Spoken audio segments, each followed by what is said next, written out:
partout en France, je trouve. Alors, ma frangine qui est à San Diego, c'est encore pire. Elle fait beaucoup de magasins pour trouver pas trop de sucre, etc.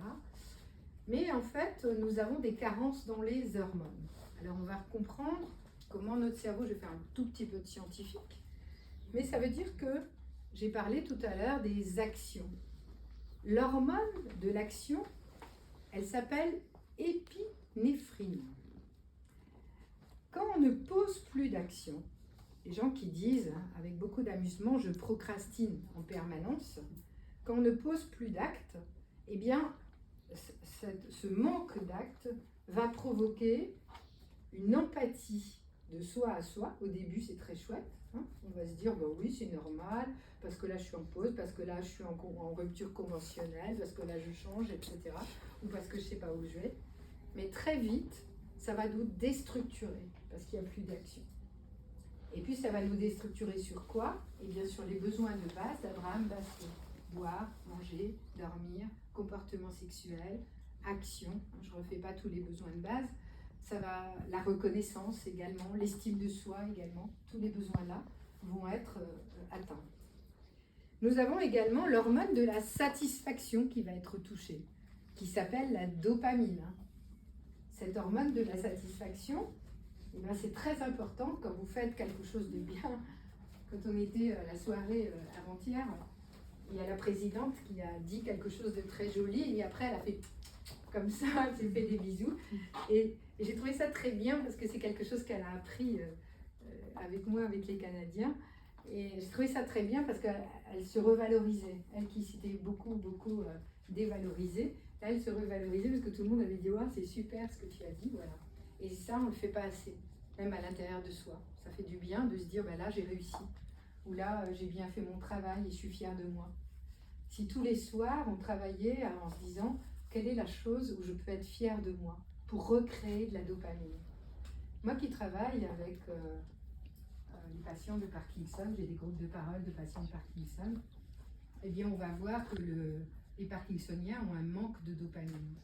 Pourquoi? Parce que c'est des éternels insatisfaits. Ils ne sont jamais fiers d'eux, jamais contents. Ça ne suffit pas, il fallait encore faire, etc., etc. Du coup, ça provoque dans le cerveau un manque de dopamine. Et ce manque de dopamine va donner des troubles neurologiques. On va voir aussi que l'hormone du bonheur, c'est aussi la sérotonine. C'est celle du bien-être, on l'appelle, l'hormone du bien-être. La sérotonine. Donc, qu'est-ce que vous faites pour vous faire du bien? On parlait de massage tout à l'heure, de toutes les belles choses qui sont dans cette école et de comment on peut faire ça. Et bien ça, c'est important, de s'octroyer du temps à se faire un masque, à prendre soin de ses cheveux, à monsieur s'acheter un nouveau t-shirt et aller au sport. Voilà. Les messieurs n'ont pas les mêmes besoins que les dames, mais c'est aussi une façon de se donner de la sérotonine et c'est important. On va voir que, par contre, l'hormone du bonheur spécifique s'appelle l'endorphine. On confond souvent avec d'autres hormones. L'hormone du bonheur, c'est l'endorphine. Et l'hormone du bonheur, ça va au-delà de la satisfaction. Les moines tibétains diraient que l'hormone du bonheur, l'endorphine, c'est conscientiser l'instant. C'est conscientiser que tout d'un coup, on est là pour partager un bon temps. Et puis moi, je suis venue avec l'intention de vous apprendre plein de belles choses. Et voilà, et que ça se passe bien, et que ce soit le mieux possible, et que tout le monde comprenne et trouve son compte. Voilà. C'est l'hormone qui va être de dire comment je mets de la conscience dans mes propos, comment je mets de la conscience dans ce que je fais, ou alors je ne fais pas.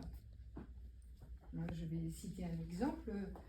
Le jeudi, en général, je fais tout mon administratif, et puis jeudi soir, donc hier soir, j'avais une consultation à 17h.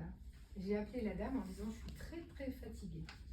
Alors je préférerais décaler. Est-ce que c'est possible de décaler à samedi notre consultation? Mais je me sens pas encore. C'est rigolo, hein, c'est la psy qui annule et qui décale. Et elle m'a dit je vous remercie de votre honnêteté. Plutôt que de faire une consultation où on est à haute, c'est pas mon fonctionnement. Donc ça c'est important. C'est de dire bah voilà, je me respecte et puis avec authenticité, je vais dire là où j'en suis. C'est pas très courant en France apparemment. L'ocytocine, c'est l'hormone de l'amour. Alors, les messieurs diront, on en a beaucoup besoin, non? Mais les femmes aussi en ont besoin. L'hormone de l'amour, elle passe beaucoup par le toucher. On a vu, et là, la sage-femme en parlerait mieux que moi, on voit que les enfants et les bébés qui ne sont pas touchés peuvent ne pas